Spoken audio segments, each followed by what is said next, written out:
सबू ध्यान से, सुनो कथा सबू ध्यान से। और एक कथा रही है सुना, भीमराव के जन्म की गाथा तुमको रही सुनाए ओ भाई, तुमको रही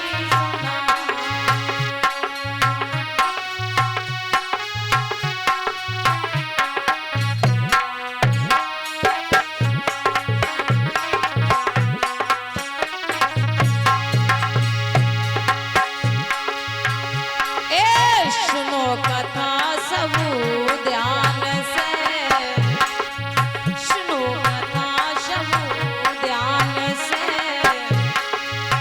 गाता रही सुना भीमराव के जन्म की गाथा तुमको रही सुनाए ओ भैया, तुमको रही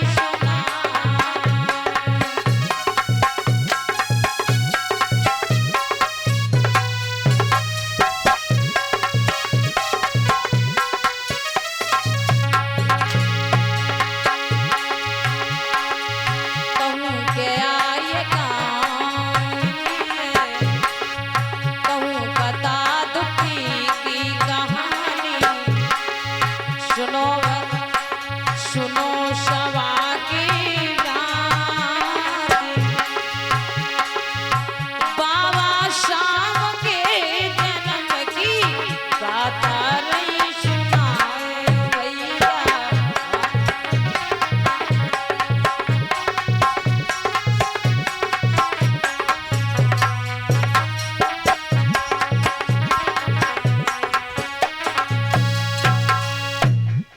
सुनेंगे महाराष्ट्र के बीच में महू छावनी के पास में रत्नागिरी जनपद पड़ता है और वहीं पर एक छोटा सा गांव है अम्मावडे। भाई अम्मावडे के बीच में मेरे धम्म बंधुओं मालो जी सतपाल निवास करते हैं। उनकी पत्नी का नाम था जोराबाई। जोराबाई मैया जो है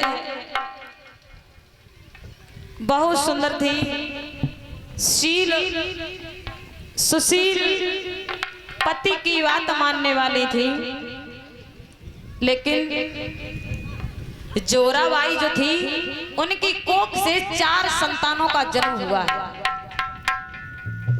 और 4 संतानों में से कितनी की मृत्यु हो गई और कितनी संतानें बची।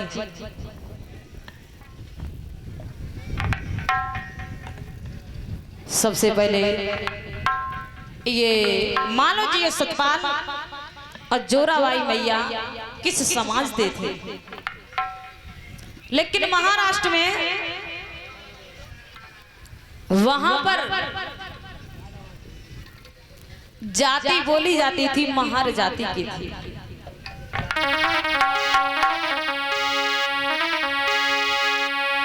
अरे जाति महार रही अकेलाई,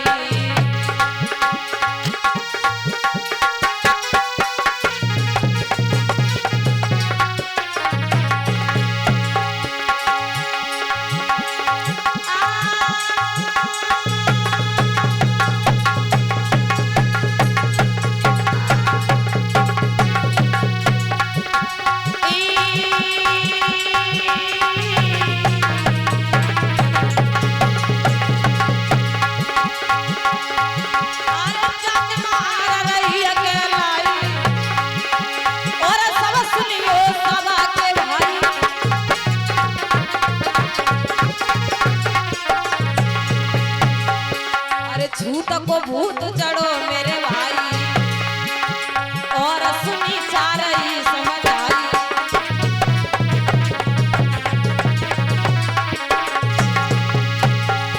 अरे झूठ को भूत चढ़ो मेरे भाई,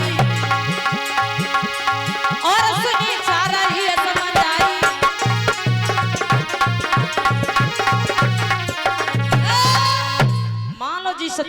थे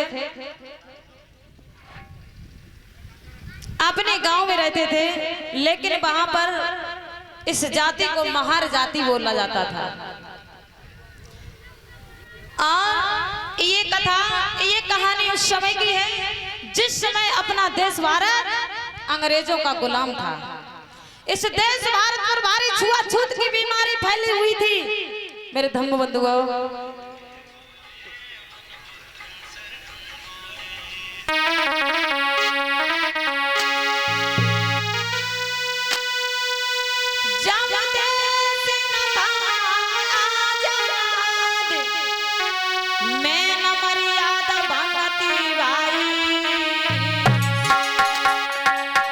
अंग्रेज रहे भारत में के मौजूदा दायो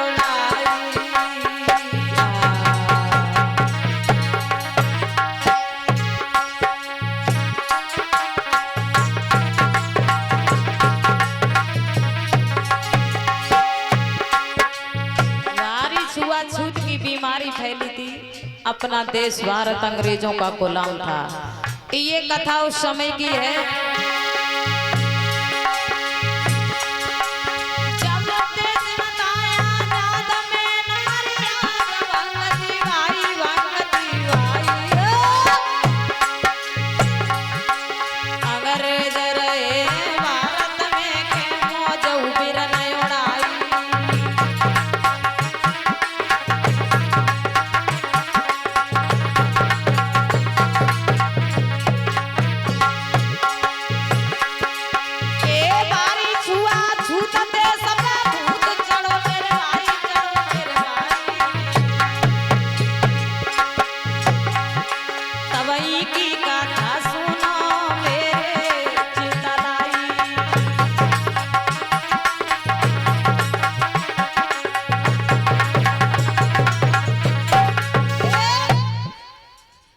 अपना देश भारत अंग्रेजों का गुलाम था।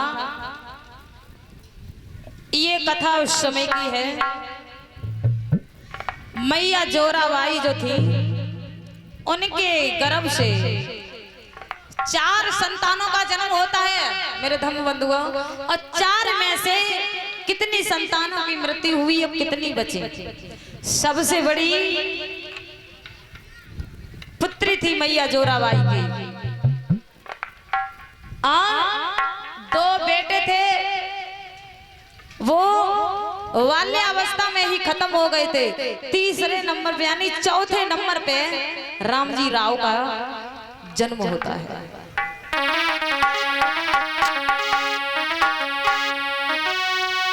चारों बच्चन में बड़ी जको नाम है मीरा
सबसे बड़ी पुत्री संतान के रूप में पैदा होती है। मानो जी सतपाल ने उस पुत्री का नाम रखा है मीराबाई। उनसे छोटे जो पुत्र हुए हैं वो बाल्यावस्था में ही खत्म हो गए। आज चौथे नंबर पर रामजी राव का जन्म होता है। माता पिता बड़े प्रसन्न हैं, बड़े खुशी हैं।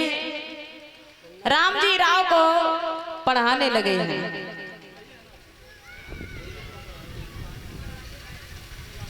आज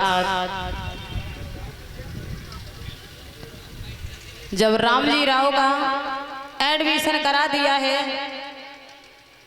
माता पिता जोराबाई मैया बड़ी प्रसन्न है, बड़ी खुशी हैं। लेकिन रामजी राव जो थे अपने बच्चे को पढ़ा रहे हैं, बहुत गरीबी है। रामजी राव गरीबी में पढ़ रहे हैं, उनका बचपन बहुत गरीबी में था। मैया जोराबाई अपने पुत्र को पाल रही है और पढ़ा भी रही है। गरीबी का समय था, अब कैसे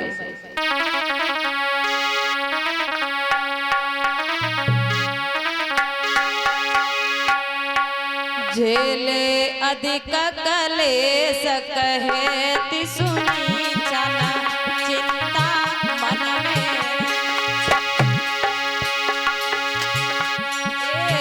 झेले अधिक कलेश कहती सुनी चला चिंता मन में। अरे कपड़ा शीशी गुजर चला रही दुखियारियां।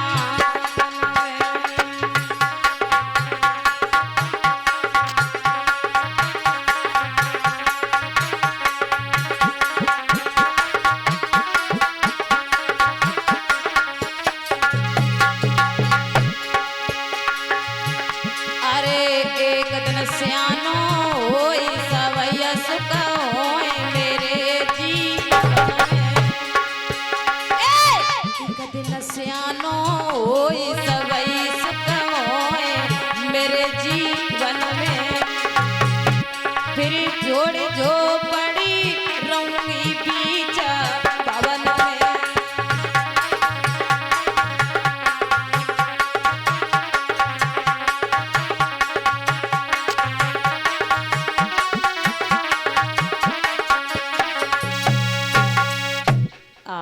मैया जोराबाई अपने आंगन में बच्चे को पाल रही है। आंगन में खुश हैं माता पिता।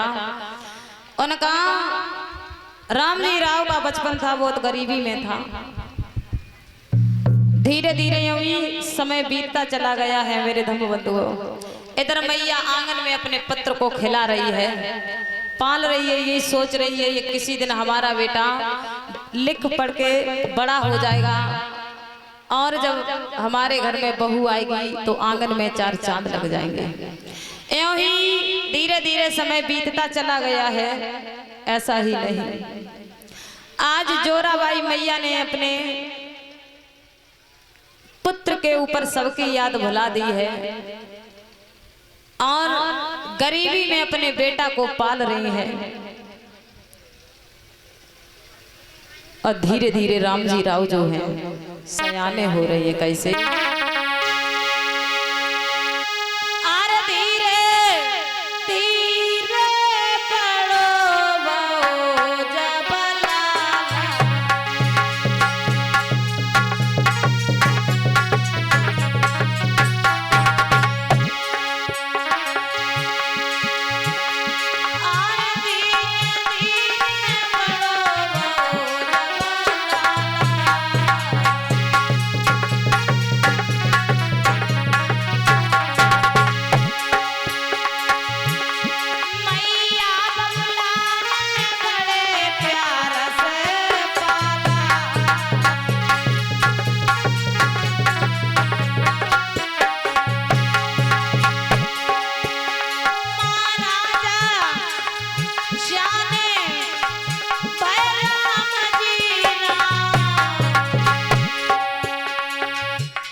जी सतपाल ने अपने बेटा रामजी राव का एडमिशन करा दिया है।